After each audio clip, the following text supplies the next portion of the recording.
to create some more content for you. He's talking about some directors he knows. These are the Teenage Film Snob hiatus shows. Welcome to I Was a Teenage Film Snob. I'm James Chalmers, your friendly neighborhood film snob. We are 8 episodes deep in the director series, which is fantastic. Thank you for following along, playing along, listening along, all the alongs. And we're continuing today. I've still got heaps of directors I want to talk about. Every time I record an episode, I think of 3 more that I'd like to talk about. We're still working through the ones that I'm very familiar with. And then there are a couple of directors who maybe I haven't seen all of their work. But I think they're worth investigating, and I'd like to point you to them, so that way if you're less familiar with some of these directors, at least you might be inclined to check out some of their movies as well. But we're going to keep working through the greatest hits at the moment, the ones that I'm really confident with. And today, just like our previous episodes, I'm going with a director who is divisive, to say the least. I really like this director. I think they have a very distinct style. I think their visuals are unparalleled. I think they have a very interesting take on storytelling. So, of course, because of all those things, they often receive a lot of critiques online because, God forbid, a filmmaker be different. A few weeks ago, I did the films of James Gunn, who is also a divisive director, so it seems only fair that I do an episode on Zack Snyder. I love Zack Snyder. I've been a Zack Snyder fan since day one. The first movie he ever made, Dawn of the Dead, which was a remake of a George A. Romero classic, lit a fire in me. I could not believe what I was watching. I think it's one of the best horror films ever made. I think it's one of the best zombie films ever made. And this might ruffle a few feathers. I think it is better than the original. So I want to talk about Zack Snyder. Just a quick reminder of the views, and with a director like Zack Snyder, there are a few additional rules I need to introduce. So first of all, I'm only going to be talking about the features, which is important because before he was a filmmaker or a feature filmmaker, Zack Snyder directed a lot of music videos. We're not touching those. In addition to that, Zack Snyder is one of the few directors who has multiple cuts of his films. Especially over the last 10 years, you'll notice that there were theatrical cuts where studios stepped in and released a shorter version, and then there are director-sanctioned cuts as well. And a couple of his films have multiple cuts. So what I will be doing with this list is I'm going to be talking about my preferred cuts of the films. So, for example, the 2017 Justice League film will not be discussed today because that's not Zack Snyder's true vision. The 2021 re-release is his vision. We're going to go with that one. I'm also going to omit 2 films from this list, and those 2 films are the Rebel Moon series, simply because I've only seen the first part and I don't remember it, and I haven't seen the second part, and also they have multiple cuts as well, and I haven't had a chance to absorb those and discuss them. But if I'm being perfectly honest, I feel most Zack Snyder fans are interested in his filmography Rebel Moon, and that is not to discredit those films in any way. I saw the first part and I enjoyed what I saw, but I haven't spent enough time with those films to discuss them honestly and thoroughly. So I'm going to stick to the ones I have seen. As with my previous list, if I've seen a film only once, it will be automatically shelved to the bottom of the list out of fairness until I've had a chance to rewatch them. There are only 2 Zack Snyder films I've seen once, so that makes it a little bit easier. So here we go. Zack Snyder, fantastic filmmaker, visually stunning, eye for detail. Does a really good job of creating these wonderful visual landscapes. He takes superheroes and make them look like gods. He takes, very simple stories and makes them, this mythological scale. I really like what he does. But because he does it, as I said, is divisive. He loves slow motion. Not everyone likes slow motion. He likes a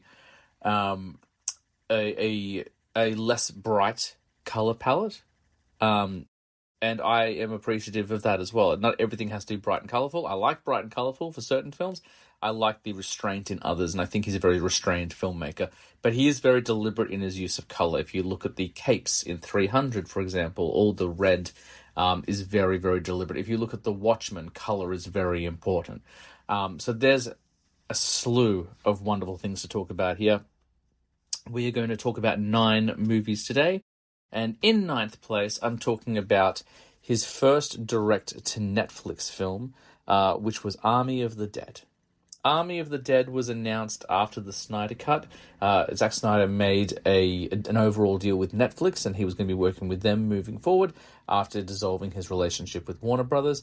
I don't believe it's a permanent dissolution, dissolving. I don't know the word. I do think if Warner Bros. Want to work with him again, Zack Snyder would go back. I still have hopes that we might see a James Gunn, Zack Snyder partnership in the future, especially with James Gunn running DC. There's no reason why the two couldn't work together again. In fact, they both appeared in an episode of Rick and Morty recently as well. Army of the Dead, I've only seen it once. I remember when it came out. I enjoyed it for what it was. It was a really interesting zombie movie. Basically, an army of ex-military people have to go into Las Vegas. I can't remember what they're trying to get. I think they're just trying to get money, if I remember correctly. It was a long time ago now. And Vegas is overrun by zombies. There's some really interesting ideas here. There's a zombie royalty, like a king and queen, the leaders. There's a zombie pregnancy and birth scene. There's a zombie baby. And it's a pretty high-fueled action film. The reason it's in 9th place is I barely remember it. I was a new parent at the time. My daughter was very young, so I was getting a lot less sleep and spending a lot less time being able to concentrate on film. So I remember really digging it. I enjoyed the cast. I just don't have it fresh in my mind enough to give it an honest higher rating than 9th place. But I did like it. I did like the visual style. I did like the action quite a bit. Zack Snyder made another zombie film, which I really like, and we're going to talk about that later. Coming in 8th place is a film I only watched recently in the last 18 months. It's a film that I skipped. When it was first released, I skipped it deliberately because I was very snobby, as you guys know from the podcast. But as a completionist, I really want to check it out. As I became more and more of a Zack Snyder fan, I want to see what he did with the kids' film. And this movie is called Legend of the Guardians, The Owls of Ga'Hoole. It has a primarily Australian voice cast, which is really interesting. And it's basically, it's based on a children's series, if I remember correctly, a book series. And it's the story of this war between these different armies of owls, basically. And this one army wants to enslave all the young owls so they can, kind of run this empire. It's a really interesting concept. I wouldn't really call it a kids' film. It's marketed as a kids' film. It has a PG rating, but it is incredibly violent. These owls, wear this wicked, Uruk-hai-style armor. They have blades on their talons. They're attacking each other and killing each other. It's pretty full on. It's a tough watch for kids. I haven't shown it to my daughter. I watched it and I was like, there's no way I'm letting my kid watch this until she's a little bit older at least. So it's very sad like that. But visually, it's interesting. Seeing Zack Snyder do a purely animated film, knowing his love for computer effects and visual effects, it is interesting seeing what he could do with that. And there was a lot of attention paid to the anatomy and movements of birds and owls because you can see that's taken into consideration when constructing these fight scenes. I don't remember much more beyond that other than being quite shocked at how brutal it was, again, for a kids' film. It reminded me actually of kids' films from the 80s and 90s, back before, the studios cared about the, scarring children, back when they made these films that were quite, full on and covered, serious topics like death and loss and things like that. So it was a nice callback to an older era of filmmaking. It is very violent and very brutal. And I do quite like it. I was very impressed by it. But as I've only seen it once, it's staying in 8th place. But I do like it, and I do think if you haven't seen it, don't write it off. It's a pretty interesting flick. From here on in, every film I'm going to mention, I've seen minimum 5 times. As I said, I'm a big Zack Snyder fan, and honestly, with the exception of the top 3, movies 7 through to 4 could move around any day of the week. So when I talk about 7th place, I'm not saying it's his 7th best film or one of his worst films, because I like all of them. I feel like I'm always making this argument and defending my position here. But I wouldn't talk about a filmmaker or films if I didn't like them.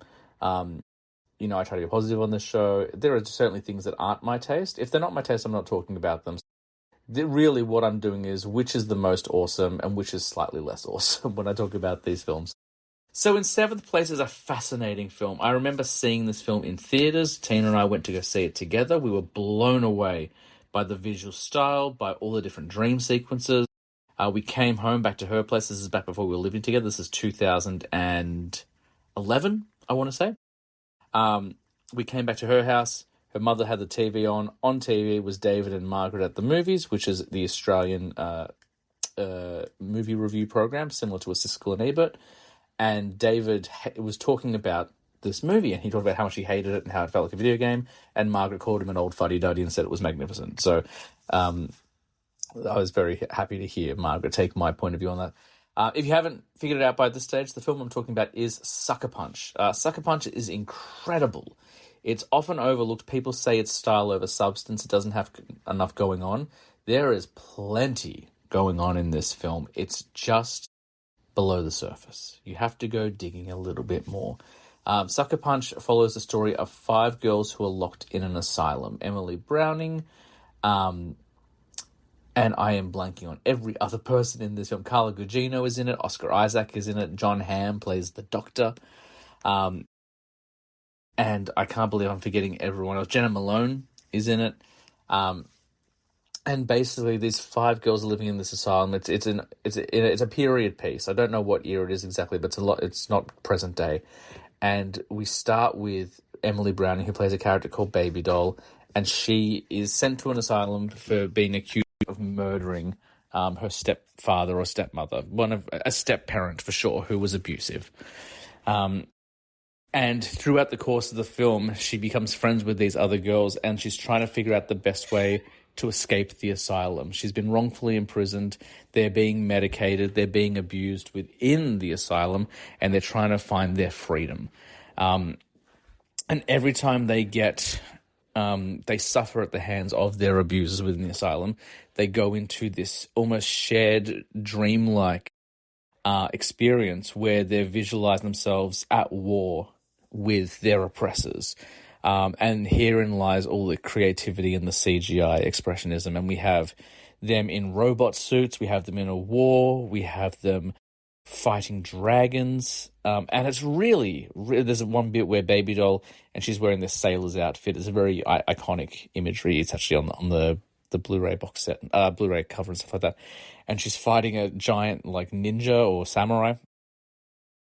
And it's just wonderfully creative. I really like it. There's nothing quite like it out there. But I would never say that it's not deep and it's without story. It's a common critique of Zack Snyder. People like to say he's style over substance. He doesn't understand character or storytelling. I vehemently disagree. I'm not someone who is a Snyder over James Gunn or vice versa. I think they both can exist on the plane and tell wonderful stories. But I do think that Zack Snyder is unfairly critiqued quite a bit. Sucker Punch is the first of many instances where people make that claim. I really like Sucker Punch. I haven't seen it in a little bit, but it's a wonderful film, visually stunning, and just a really great, fun action ride. If you scratch the surface and go deeper, it's very unpleasant and unsettling, which I do believe was his intention. If you haven't seen Sucker Punch, for the visuals alone, you've got to go and check it out. Coming in at 6th place, and this will feel low to some people, but it really just comes down to how I'm feeling today at the time of ranking. It doesn't mean I like this film any less. In 6th place, I'm going with Dawn of the Dead. Dawn of the Dead is a fantastic zombie film.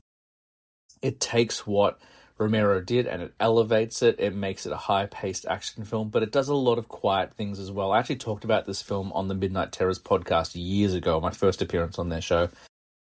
And I said one of my favorite moments in this movie is after they get into the mall. They get to the shopping mall and they're taking a break and they're getting cleaned up and they're starting to look around, and the lead character, played by Sarah Polley, steps aside for a second. She says she needs a moment and she hides off in the corner and just cries.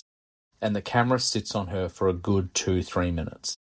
And that's not something you see a lot in horror films. Most horror films, once the terror begins, it doesn't let up. It's jump scares, it's screams, it's, horror and gore and everything for the rest of the film. Zack Snyder showed restraint and patience here. We've had some zombie attacks, we've had some stuff, and now we're taking a break and we're letting our characters sit with the trauma they've just experienced. And for a film in 2004, pretty ambitious, pretty cool stuff. It's got a fantastic cast. Ty Burrell, who everyone knows from Modern Family, plays a real jerk in this movie. The whole security staff are really good jerk characters as well. The whole kind of quest for power between the civilians and the security guards. The guy, Andy, I think his name is, across the other side of the street, who's on another building, and they're communicating with whiteboards, is a really wonderful sequence. It shows the sheer overwhelming nature of what a zombie invasion would look like, but tells a very human story as well. Lindy Booth is in this. She's also in Kick-Ass 2. She's been in a bunch of things, Cry Wolf as well. And she plays a younger child who has to deal with the loss of a parent, and she finds a dog, and the dog kind of represents this new chapter for her. Mekhi Phifer plays an expecting father, and his wife gets bitten while she's pregnant, and the virus transfers to the fetus, and then when she gives birth, a zombie baby is born, which is really terrifying and unsettling. Dawn of the Dead is fantastic. The whole end sequence where they turn these buses into basically rolling death machines so they can cut down zombies while they drive is incredible. And if that weren't enough, the film goes beyond the credits, and in the credits as they're rolling, more story is told, and what seemed like a happy ending may not be so. If you've watched Dawn of the Dead and haven't stuck to the end of the credits, you're missing out on story, so go back and watch that. This film's also really important because it introduced me to Johnny Cash. The use of the song When the Mayor Comes Around is an incredible country song, but it's an incredible song in general, and something that I'm a big fan of. They also use Disturbed and Richard Cheese in the film as well. So a really good flick. Dawn of the Dead is solid. And it's only lower on the list because something had to take sixth place. And I just, there are some other films on this that I like a little bit more. But Dawn of the Dead is wonderful. In fifth place, I think this is going to be maybe my most divisive choice. Because this is a film that people either love or hate. When I saw it in theaters, I hated it. I walked out. I was really disappointed. We spent a lot of money on tickets because the only session available was a gold class session, basically. And I don't know whether I was just in the wrong mindset or the wrong mood. But Tina was bored the entire time, and I was really frustrated. And when I came out, all I did was complain the whole drive home. And then the next morning, after watching, it was a day off, it was a public holiday, and I was trying to piece together in my head ways to justify the film I'd seen, make excuses for it to make it better. Then when it came out on Blu-ray, they released an extended cut where 30 minutes had been restored. Now, for those of you who don't watch a lot of films, who aren't familiar with director's cuts and the editing of films, 30 minutes is a lot. 30 minutes changes an entire film. Even when you see 10 minutes put back in, people are like, 10 minutes, how much could 10 minutes change a film? A lot. And most times when studios force cuts in films, it's either to preserve the rating. So, for example, if the film is going to be rated R in America, that's going to restrict them from accessing a larger audience. So they might make cuts to make it a PG-13. In Australia, that would be an M. Or sometimes they just make cuts because if a film is shorter, they can play more sessions. And with a film like this, with characters like this, you want to get as many sessions as possible. But the cuts they made were very bizarre. They cut out entire plot points. The film I'm talking about is Batman v Superman, Dawn of Justice. So I'm going to focus on the Ultimate Edition. The Ultimate Edition is the 3-hour cut, which has the half an hour of information put back in. And before I talk about the film itself, I'm going to talk to you about the things that were cut out. So, for example, in the film, there is a moment where Superman lets a bomb go off in a government building. And everyone was outraged by this because Superman is meant to be a protector of truth and justice in the American way. He's meant to stop terrorism from happening. How did he allow this to happen? A very important information that was cut from the theatrical version is that the bomb was surrounded by lead, the one thing that Superman can't see. It might not seem like a big deal, and it might seem like something we could have put together ourselves, but people didn't put it together. People didn't, and they were really upset by it. Another thing they cut out is there's a storyline where very early on, Superman lands in a country to stop a terrorist from killing Lois Lane. He intervenes, and this is referred to as an international incident because he inserted himself in a geopolitical climate. And they talk about like how Superman lost his mind and went around killing people. Now, we watched the film and we saw this didn't happen, and we couldn't understand why it was. And then there's a footage in a courtroom later, and a woman is testifying against Superman saying, no one can stop him. He answers to no one, not even to God. And that's the last time we see that character. In the extended cut, we see her visited by Lex Luthor, who pays her off for lying in court. Again, something that maybe we should have been able to put together, but we can't be expected to assemble a story that's not on the screen. We have to follow what's on the screen. By putting that information back in there, it adds more depth to the story and it makes it more understandable. There's also a wonderful scene. This is not a huge plot point, but it really made a difference for me. When Lex Luthor finishes creating Doomsday and Doomsday is born, in the theatrical cut, Doomsday then goes on a rampage. In the extended cut, Doomsday takes a swing at Lex Luthor. He's about to kill him. Because he can't be controlled by anyone. And Superman intervenes and saves Lex Luthor's life. That's a big deal. That is so Superman. Say what you will about Man of Steel and the Zack Snyder iteration of Superman. I know some people don't like it. They think it's too dark. There's not enough joy. There's not enough hope. There are times where I will agree with you where it does get a bit dark, but Superman intervening and saving his mortal enemy's life, regardless of how he feels about him, that is Superman to a T. So now that I've addressed some of the big inconsistencies between the theatrical cut and the director's cut, the film itself is really wonderful. Really wonderful. Gotham City is painted really well.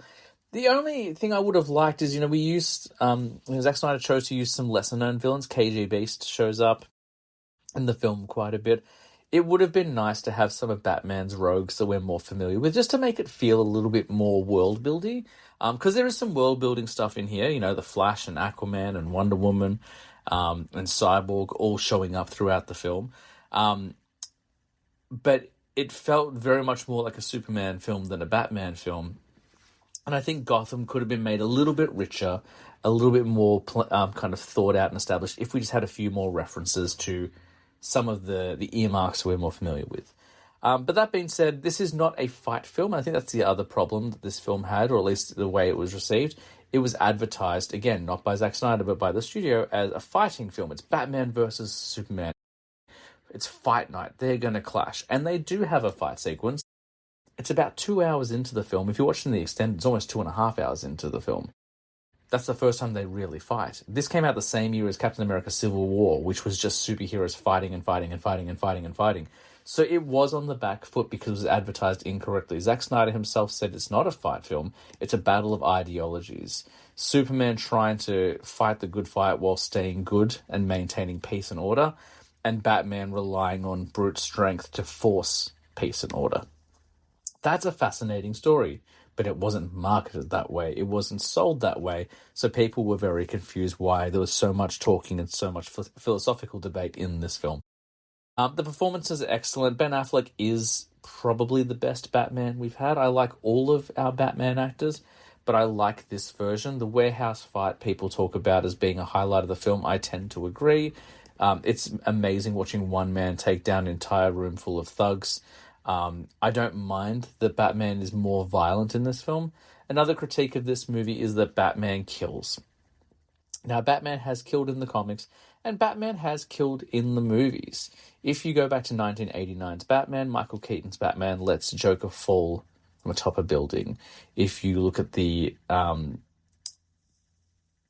Dark Knight trilogy, Bane gets shot by Catwoman, and Batman doesn't say anything. He lets Ra's al Ghul die in the first film, and he even says, I'm not going to kill you, but I don't have to save you. Well, that is still a death sentence.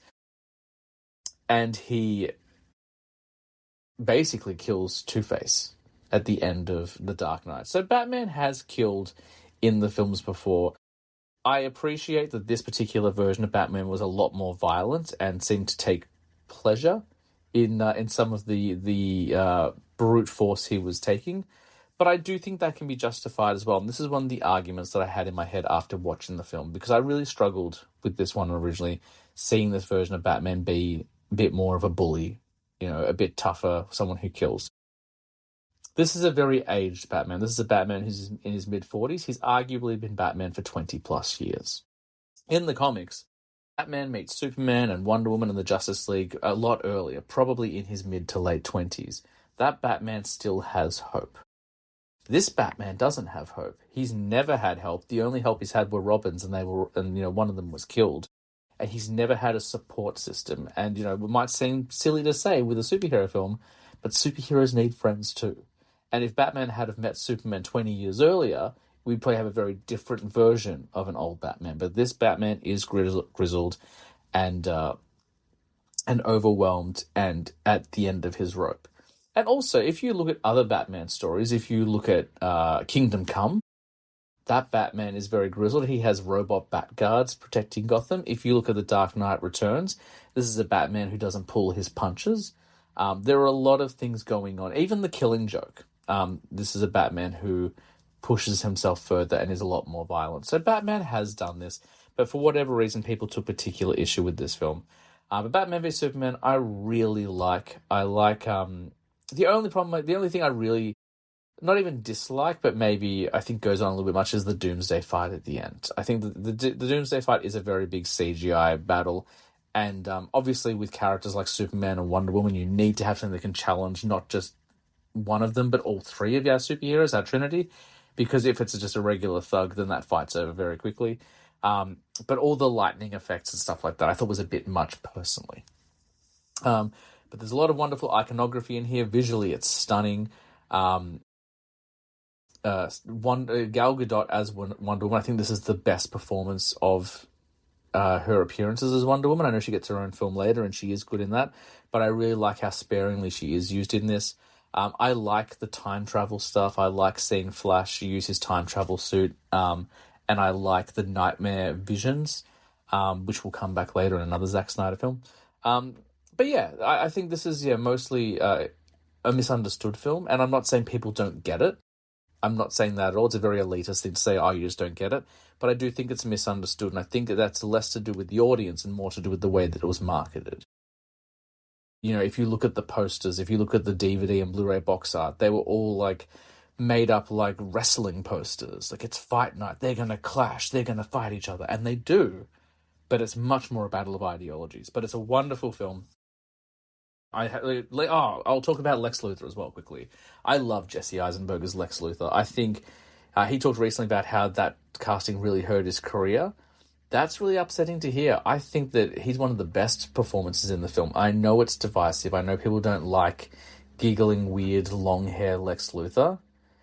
I like it. I like that he's a tech douche. I like that he's so into himself that he feels like Lex Luthor always feels like he's the smartest person in the room. And that whole sequence where he like is trying to explain something to the crowd at the art show and then he just gives up on it, I think is really funny. But yeah, I haven't talked about Cavill. I'm going to talk about Cavill more later, of course, but he's wonderful as Superman as well. I do really like the Batman and Superman fight also, from the sound waves to the machine guns to the kryptonite gas on the rooftop. It's all very, very cool. Very, very stylish. But that being said, moving forward, I am looking forward to Batman and Superman being friends. I spent a lot of time on that one.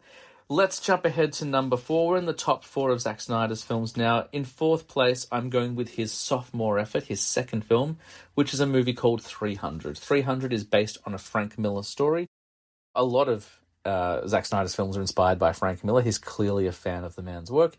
And Frank Miller's a very prolific writer. He's a very interesting writer because he writes really wonderful stories. And what a lot of people don't know about Frank Miller is he's quite a conservative right-wing author. Not just author, like in terms of the way he leans in his politics. Like he leans to the right. But then he writes Batman in a very cool and convincing way, and it doesn't feel like a right-wing Batman. It feels like a very... The politics don't influence the art, I guess is what I'm saying. 300 is the story of the 300 Spartans, which is heavily stylized, and obviously there's a lot of fiction in there as well, but it is based on a true story. You know, there was this story of this army in Sparta who fought the armies of Greece, and they were backed into a cave, and it was 300 against thousands, and they kind of held on as long as they could. Gerard Butler plays Leonidas, the leader of the Spartans. You have Lena Headey, who you will know as Cersei from Game of Thrones. David Wenham shows up. There's an actor whose name I can't remember, but he plays Carl in Love Actually.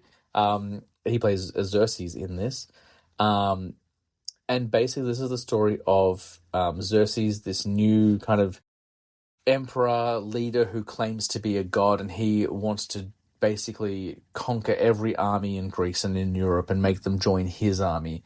And when a scout is sent out to Sparta to negotiate with Leonidas kicks them down a well with the very famous phrase, "This is Sparta," and he unwittingly begins a war against the largest army you've ever seen.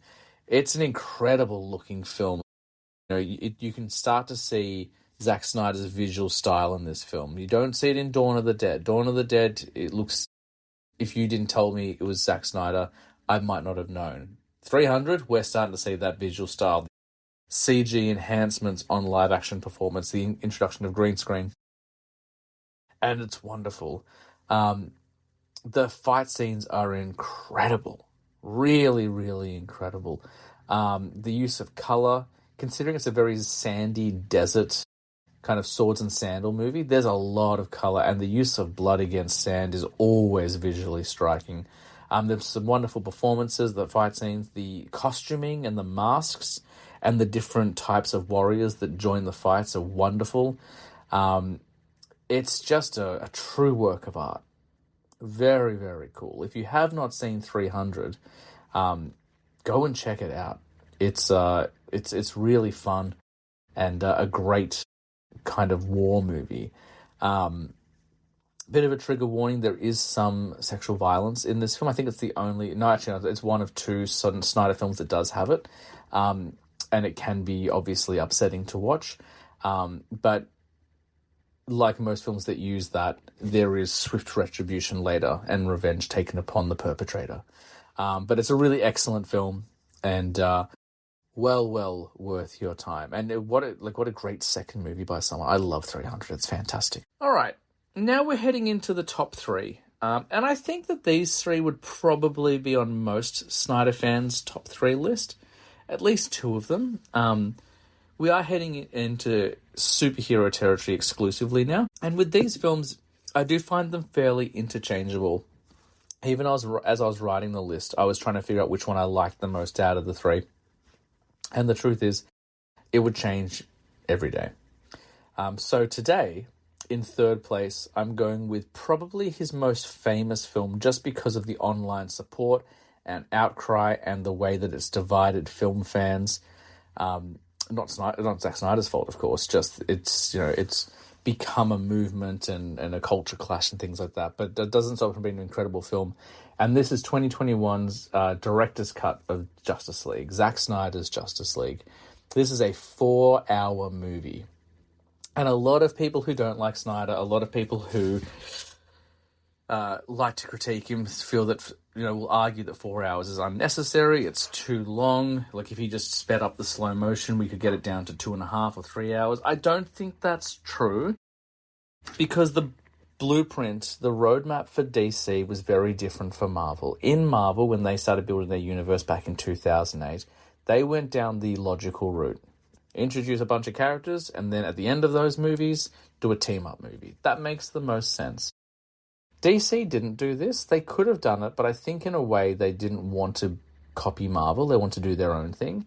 And so the way that it was designed, and the way that it was supposed to be in 2017 before Joss Whedon took over following the tragedy that affected the Snyder family, was they were doing a couple of introductions and then a team-up movie to bring in the rest of the characters. So the original blueprint was Man of Steel, Suicide Squad, Batman vs. Superman, Wonder Woman, Justice League, and bring in all your Justice League characters.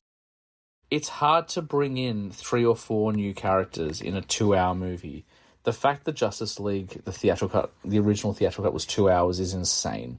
It's not enough time to give you a fulfilling, satisfying story. So whilst I understand the critique for 4-hour movies, don't forget that most people will binge entire TV shows in a weekend or in a night. 4 hours is not a lot to ask.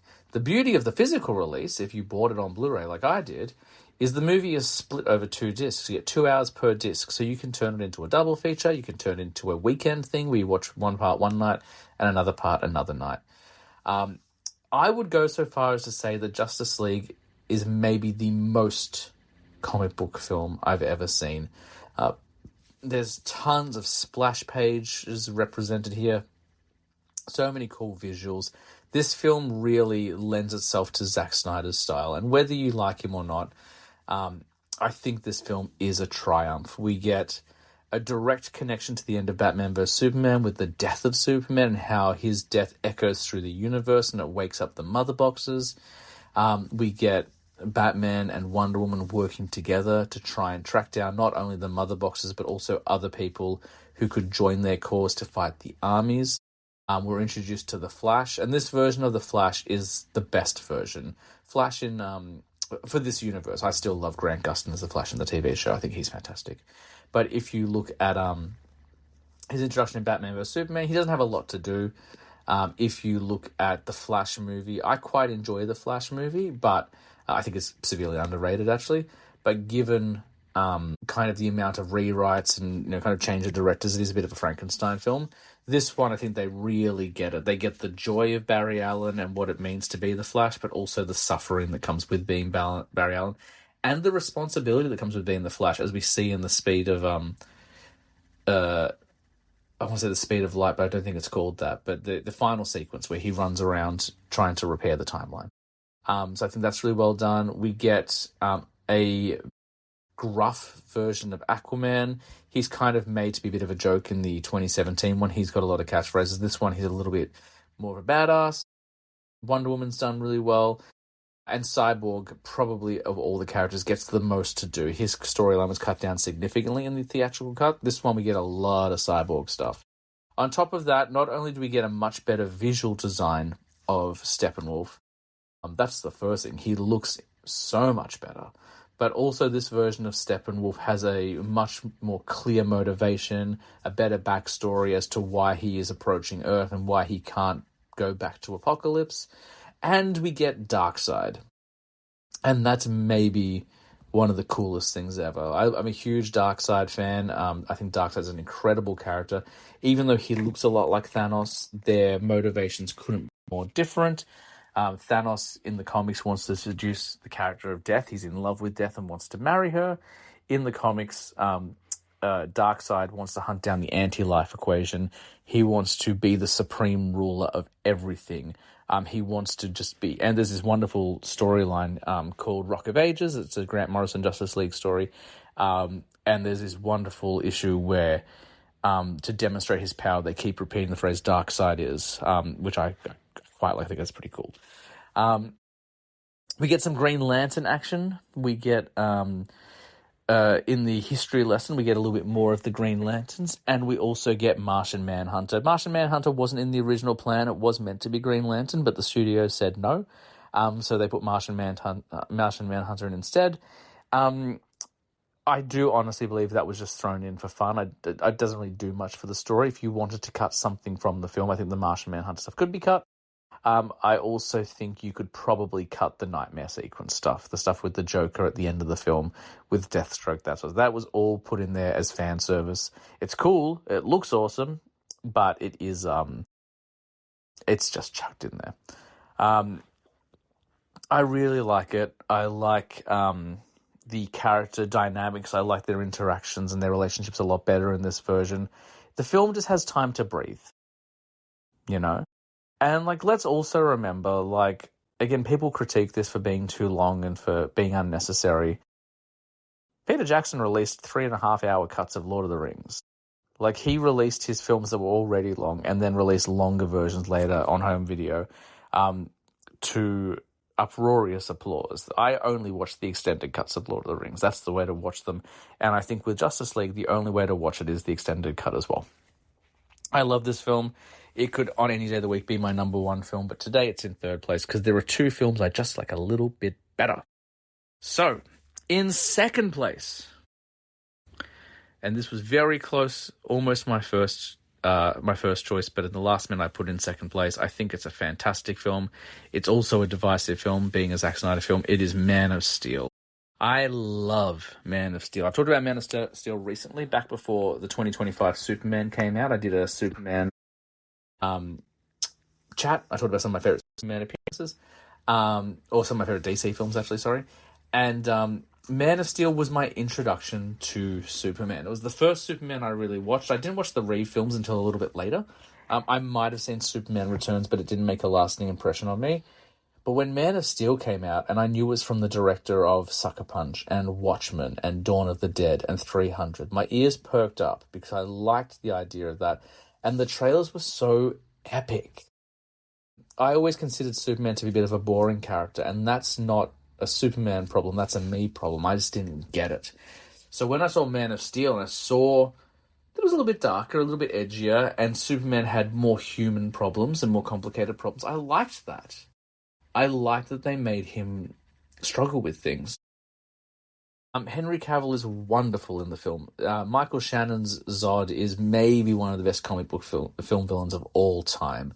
I really like Diane Lane as Ma Kent. I really like Kevin Costner as Pa Kent. I know that one thing people criticize is the death of Pa Kent scene. I honestly think it had less to do with the motivations in the film and more about what was going to be visually interesting and what was going to evoke an emotional reaction. In previous versions, Pa Kent dies because of a heart attack or something beyond Superman's control. And I think that's what has upset audiences the most. Those who don't like this film or don't like the death of Pa Kent is because, in reality, that's probably something Superman could have prevented. But also, there's something really upsetting and striking about seeing the man who raised you, the man you love, the man who taught you what it means to be a good man, literally removed from existence. And I think that's what Zack Snyder was going for. It wouldn't be enough to just have him keel over. We've seen that before. So let's really scar Superman, especially after the conversation they just had about his lineage and who his real father is. So whether you agree with it or not, I think there is a very clear motivation behind it. It's a visual reason, and we have to remember Zack Snyder is a very visual storyteller. He relies on the image more so than the word. And yeah, so whether you like it or not, there's a reason for it, and I'm cool with that. And in fact, I remember the last time I watched it. One of the last times I watched it, my wife walked in while I was watching it, and she actually started crying. Because at that scene, and I'd never seen her cry to that moment. She's like, and she'd just become a parent, so that was probably a big part of it. But she was saying that it was so upsetting to see something so graphic like that, as opposed to just keeling over. There are some incredible fight sequences. I love the fight in Kansas when he's protecting his mother. I think it's a really wonderful fight sequence. I love all the dream visuals where Zod starts infecting Superman's mind and he sees all the skulls and the world being crushed. I love the world engine.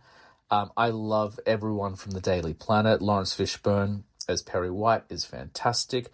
I like Jenny Olsen. We would later get a version of Jimmy Olsen in Batman v Superman, but I like Jenny. I think she's fun and brings a little bit of brevity.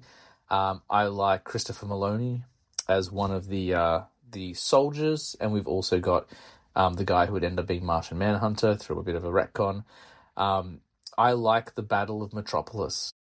I know it's carnage. I know that buildings are falling down and people are dying everywhere. I understand that. I know that was a big critique of the film as well. But Superman's fighting Zod, one of the most powerful beings he's ever met, maybe the most powerful being. Zod doesn't care about destruction, and Superman's been Superman for maybe a week. He's still figuring things out. So whilst I understand the criticisms, I'm going to cut Superman some slack. He's never fought something this powerful before. He's struggling to stay in the fight, let alone protect people around him. But, the beautiful thing that people don't talk about, the one thing that people don't talk about when they do criticize this film, is that humanity comes together. Whilst Superman is fighting Zod, we see Perry White and the others helping people in the streets of Metropolis, trying to keep them safe. And then it's retconned again later in Batman v Superman when we see Bruce Wayne run into Metropolis trying to save people. So there is the protection of people going on there. Granted, there's a lot of destruction. I'm not denying that. But there's other things going on as well. I talked about Man of Steel a lot in the previous episode, so I'm going to leave it there. But I love it. I think it's a classic. I do think it is easily one of Snyder's best films. It might be his best film, but as of today, it's just not my favourite. But boy, is it good. And it's definitely the best of his DC work. That's what I feel there. And I think it's the best of his DC work just because it's the least complicated. Batman v Superman is a wonderful film, but it does have a lot of complex issues, and it's not something I can just put on and just kind of chill to. I really need to focus. Zack Snyder's Justice League, I love it. It's not too complex, but it's 4 hours long. Man of Steel gets it right. It hits all the marks for me. But there is one film of Zack Snyder's I do like better, and you've probably figured it out by now because it's the one I haven't talked about, and that's Watchmen. I remember when Watchmen was coming out and just seeing all the different character posters, and like most people, being immediately excited about the character Rorschach. Just that mask is so cool. My brother-in-law David, who's been on the podcast a bunch, you've probably heard him on the show from time to time, he actually gifted me the Christmas before Watchmen came out, the graphic novel of Watchmen, so I could read it in advance. And I never read anything like it. It was so different. Alan Moore's writing is incredible. And if you know Alan Moore's work, I'm not telling you anything new here. He's responsible for V for Vendetta. He's responsible for Saga of the Swamp Thing. He's done an incredible job and tells wonderful stories. I know he doesn't like the film adaptations of his books. He feels like people should just stick to the comics and stay out of the medium of cinema. And I think that's because he's been let down by a lot of other films. I think particularly the League of Extraordinary Gentlemen. But I think if he ever did watch Watchmen, he could probably say visually it does line up pretty accurately. This is probably the most comic accurate movie of all time, except for maybe Sin City, which I'll talk about in another episode. Because I'm talking about Robert Rodriguez at some point. But the casting is perfect. The visual style is amazing. Jeffrey Dean Morgan as the comedian is great. Carla Gugino and then Marlon Ackerman as the Silk Spectres. Patrick Wilson, who I've talked about a lot in the podcast, as Night Owl. Billy Crudup as Dr. Manhattan. It's just perfection. It's just perfection. Has the best opening credit sequence of any film. That Bob Dylan song, Times Are Changing, as we see the downfall of superheroes as the government steps in to stop them. Just pitch perfect. The creation of a city on Mars by Dr. Manhattan is incredible. The destruction and rebirth of Dr. Manhattan in the lab sequence is amazing. Rorschach breaking out of the prison. Night Owl and Silk Spectre, fighting crime on the streets. Dr. Manhattan in Vietnam. Like, it's just, Ozymandias, played by Matthew Good, at the end of the film being tracked down by his former teammates. Like, it's wonderful. And this is one of the few films I will say, it doesn't matter which cut you watch. They're all good. The theatrical cut is the easiest to watch because it falls in about 2.5 hours, I think. The director's cut is 3 hours. The ultimate cut is 3.5. The ultimate cut includes the animated series Tales from the Black Freighter, which was a comic book within the comic book of Watchmen.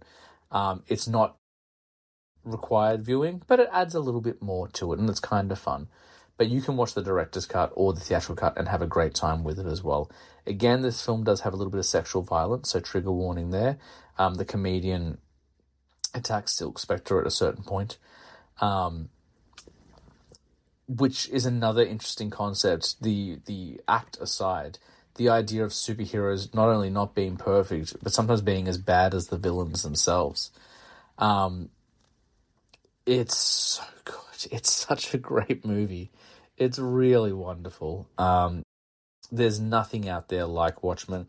Others have tried to be like the Watchmen, but it reigns supreme. It's so good. Pardon me. Apologies for the sneeze in your ear, everyone. So that's going to do it for this episode. We went quite a while, almost an hour. I wasn't expecting to spend an hour on Zack Snyder's films, but I love them, and I think I'm not, there's a whole thing where people think that there's a Snyder cult, and then there's, the James Gunn people, and then there are people who are anti-Snyder and stuff like that. I don't buy into any of that. I know those people are out there. It's possible to be a fan of both directors. It's possible to be a fan of Zack Snyder, be disappointed in what happened with his journey at Warner Brothers, and still celebrate the new, which is James Gunn's universe. It's also okay to be a Zack Snyder fan. Like, you don't have to like films that are perfect. Most films, in fact, pretty much every film isn't perfect. I throw the term perfect around quite a bit, but it's my definition of perfect, like everything's got flaws if you look hard enough. It's okay to be a Zack Snyder fan. He makes fun and interesting films. And yeah, they're big with explosions and they're cartoony and they're super epic. I'm going to stay. Pardon me. But that's okay.